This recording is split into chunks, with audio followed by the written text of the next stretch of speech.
You've got a vision from God, you've written it down, and you even have a strategic plan to accomplish it. So you take that step of faith and you move forward, and nothing happens. Worse yet, you start to see your hopes and dreams over time swirling the drain until it feels like they're completely dead and beyond revival. Welcome to God's waiting room, aka the wilderness season. By the end of this video, you'll understand why God leads his people into the wilderness and what you can do while you're waiting there. Here's what most people don't understand. God brings you into the wilderness for a specific reason, and it's not punishment, it's preparation. When you're in the wilderness, it feels like a torture chamber. It can be years and years of dryness and deadness in various areas of your life. And it can feel very meaningless and pointless. But when you come out the other side of that wilderness season, that's when you're going to look back and see what God has been doing all that time. You're also going to see in yourself who you've become in that wilderness season and the transformation that God has brought about in your life that could have happened no other way than by being in the wilderness. A wilderness season before the promise or the vision is fulfilled is seen throughout Scripture, from the Old Testament right into the New Testament. Abraham spent 25 years waiting for God's promise of Isaac to come forth. It took so long that he and his wife Sarah thought that they would help God by creating an Ishmael.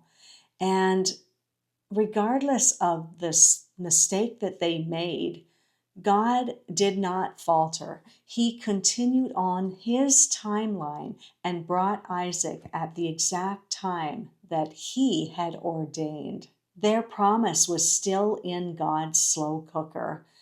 It's like it says in Habakkuk 2, though the vision tarries, wait for it will surely come. Joseph spent 13 years in the wilderness. His wilderness looked like a prison. He waited and waited, and he tried in every way possible to get out of that prison. But it wasn't until God ordained the day that he had for Joseph to rise up out of that prison through the opportunity to interpret a dream for the Pharaoh.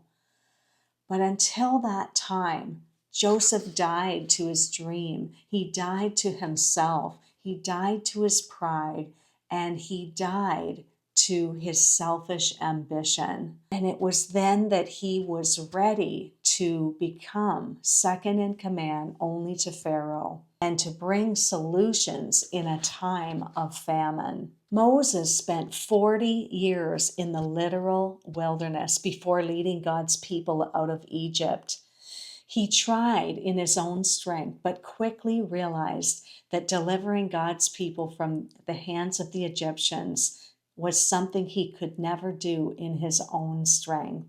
David was anointed at the age of 15 to be king, yet he spent at least 15 years running for his life from King Saul until God finally brought him to the moment where he would become king.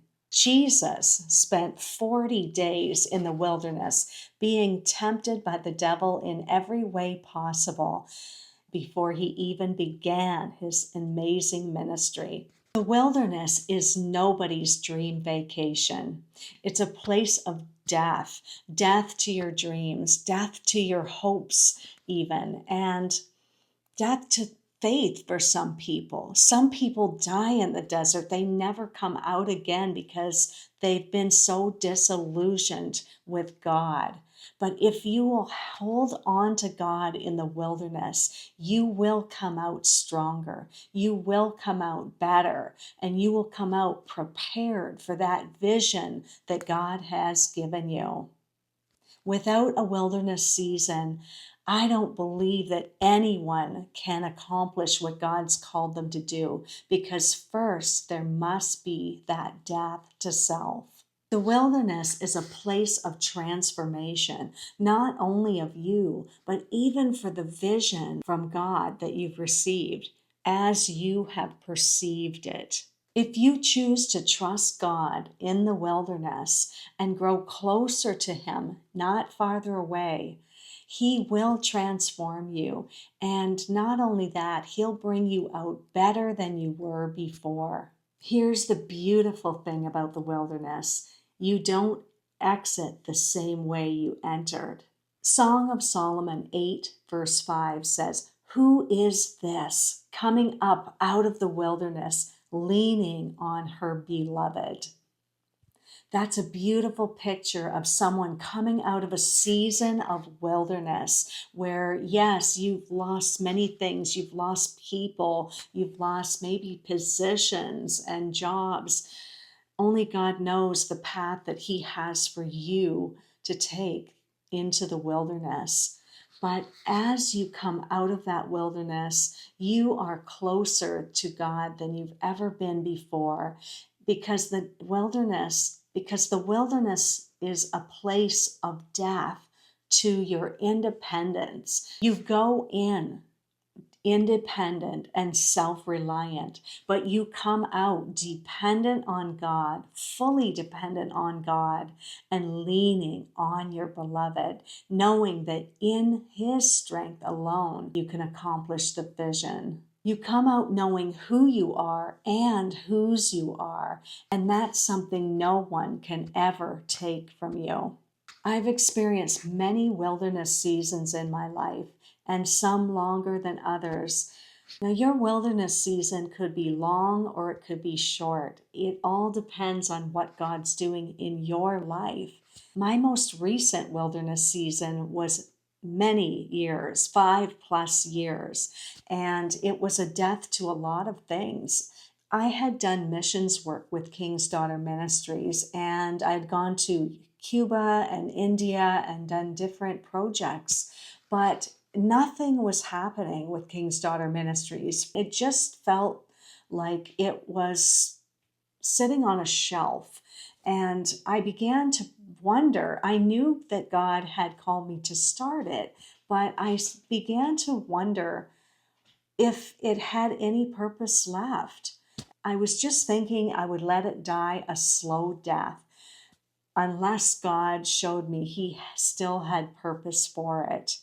So as I moved toward dissolving the corporation, the ministry, I was doing the paperwork and I had some sort of a hesitation in it. And I began to ask God, am I doing the right thing? Am I supposed to be closing King's Daughter Ministries and dissolving it? And I felt that hesitation. So I began to pray and seek the Lord about it. And something in me felt like I should revive it. So I took steps to go back several years and do the annual return. And then I reapplied for charitable status. But when I did that, I was contacted by a government representative who declined my application for charitable status, even though it had had the charitable status before. When I spoke with the charity's representative, he asked me to explain to him what it was that I wanted to do. And I told him that in the past I had done missions. And when I told him I wanted to do mentorship programs, he advised me to change the purposes of the organization to reflect that.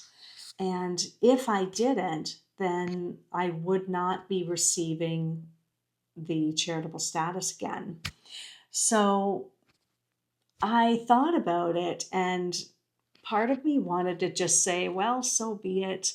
But I took his advice at the end of the day and changed the purposes of the organization to reflect mentorship programs, which at the time I had no idea what they would look like. But sitting here today, I know exactly what God's calling me to do because He's revealed a vision called Flourish Mentorship Community, which I will be opening soon. So I was very surprised that God revived and resurrected King's Daughter Ministries for this purpose.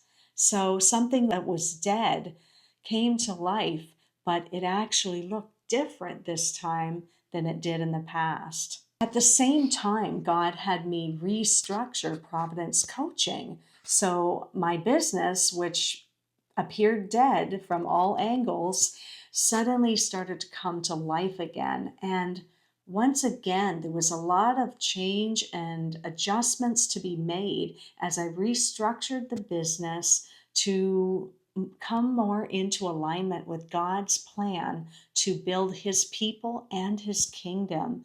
Whereas I was trying to reach everyone, including unbelievers. And by reaching everyone, I was reaching no one.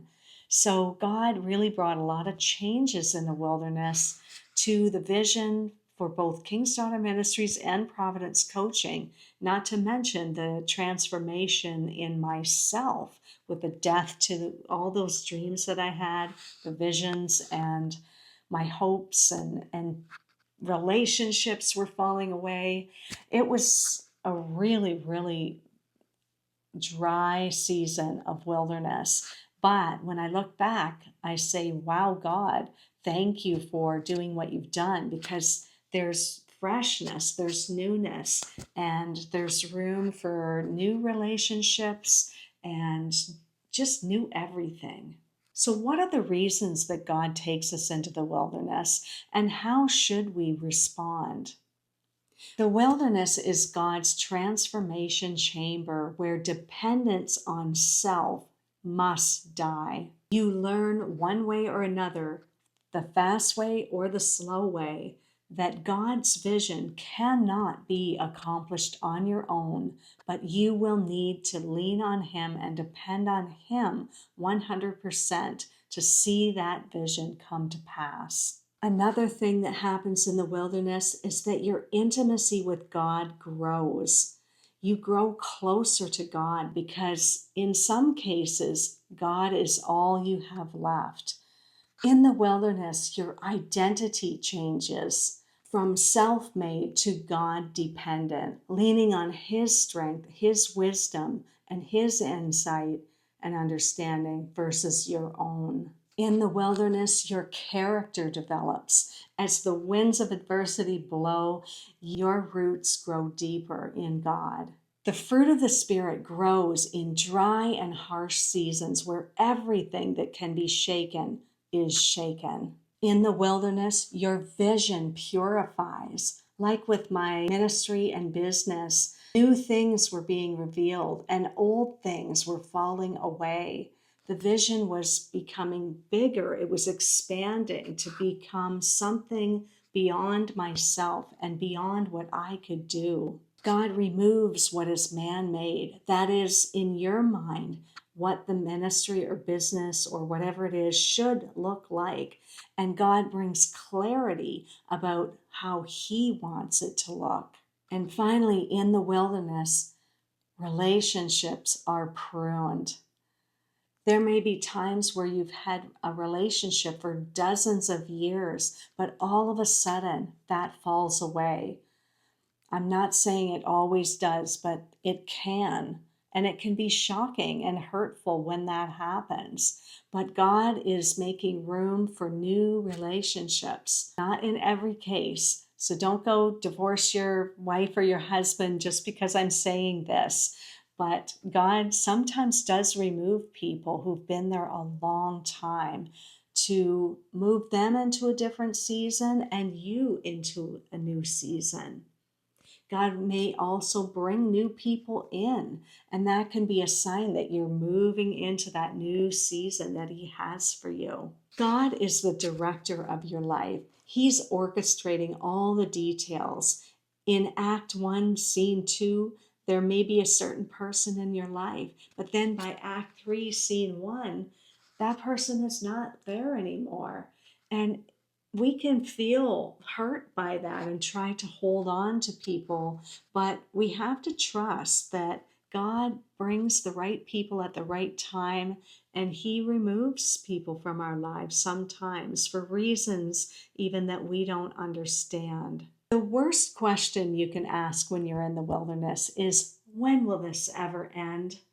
Now, we can be honest with God because He knows what we're thinking. And if you really want to ask Him that question, you can do that. He can handle it. But the best question to ask in the wilderness is, who am I becoming in the wilderness? That's the kind of thing that gets God excited. You enter the wilderness as one person and you come out as another, leaning on your beloved. The wilderness isn't just about surviving, it's about becoming the person that you need to be for your next season. If you are in God's waiting room and you need encouragement, I have a limited number of coaching calls available this week. Click on the link below to schedule a time with me. I'd love to encourage you and help you see some of the changes that God's bringing about in your life are for a greater purpose than you can even imagine. Thanks for watching.